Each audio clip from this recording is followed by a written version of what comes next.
Le président de l'Assemblée nationale de la République démocratique du Congo a effectué une visite de travail de haut niveau à Jérusalem, en Israël, dans le cadre du marathon diplomatique qu'il a amorcé depuis plusieurs mois sous l'impulsion du président de la République, Félix Antoine Tshisekedi Tshilombo. Accompagné des députés et diplomates congolais,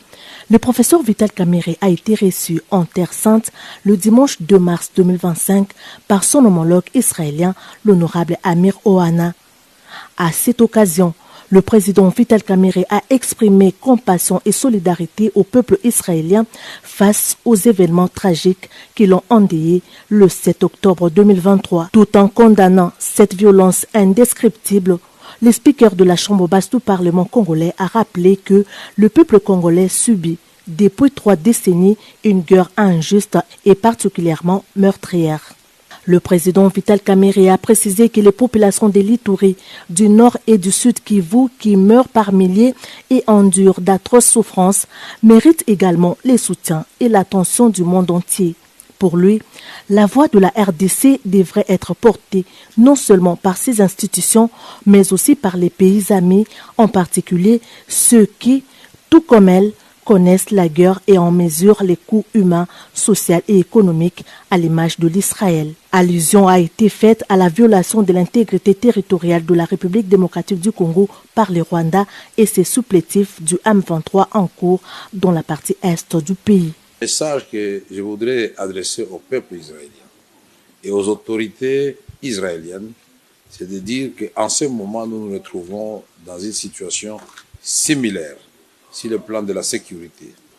Nous connaissons la guerre à l'est de la République démocratique du Congo, où nous avons des groupes terroristes, ADF NALU, mais malheureusement, où nous connaissons aussi l'agression de la part de notre voisin du Rwanda. Notre détermination et la détermination du président de la République démocratique du Congo,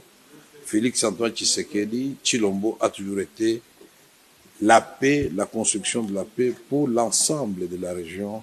des Grands Lacs, pour qu'ensemble nous puissions œuvrer pour le développement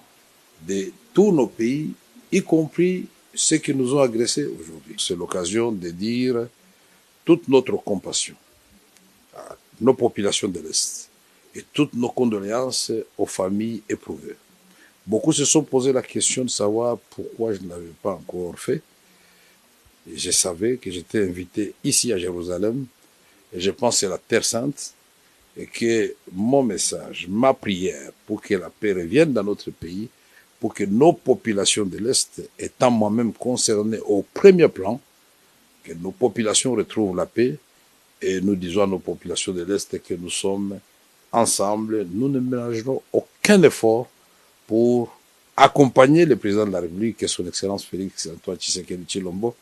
pour ramener rapidement la paix dans cette partie de la République démocratique. Nous voulons d'abord que les Rwandais comprennent que nous devons construire la paix ensemble et que tout ce qui touche à notre sécurité commune soit l'objet de discussions, de concertations et de mise en commun des efforts de tous les pays de la région. Réceptive à ce message, la partie israélienne a exprimé sa volonté de s'engager aux côtés de la République démocratique du Congo dans les efforts visant à préserver son intégrité territoriale et à restaurer une paix durable dans la région des Grands Lacs. Le professeur Vital Kamerhe a salué la création au sein du Parlement israélien d'un groupe d'amitié RDC-Israël, le deuxième sur les continents après l'Éthiopie, dirigé par l'honorable Tchega Melakou du Likoud. Cet instrument de diplomatie parlementaire marque une étape importante dans la consolidation de la coopération entre les deux assemblées et plus largement entre les deux États. En plus de la coopération sur les questions sécuritaires, les échanges ont porté sur les opportunités économiques mutuellement bénéfiques, notamment dans les secteurs de l'agriculture, de l'éducation, de la recherche et de l'innovation. La délégation congolaise à la Knesset a eu le privilège d'échanger avec divers groupes de députés israéliens, parmi lesquels des figures éminentes de l'opposition au sein de la Knesset. L'honorable Vital Kamere a salué la cohésion spontanée des élus du peuple d'Israël sur la question de la sécurité en dépit des appartenances politiques divergentes. La visite qui se poursuit jusqu'au 5 mars 2025 a aussi conduit la délégation congolaise au ministère des Affaires étrangères où, ensemble avec la vice-ministre israélienne des Affaires étrangères, Sharon Haskel,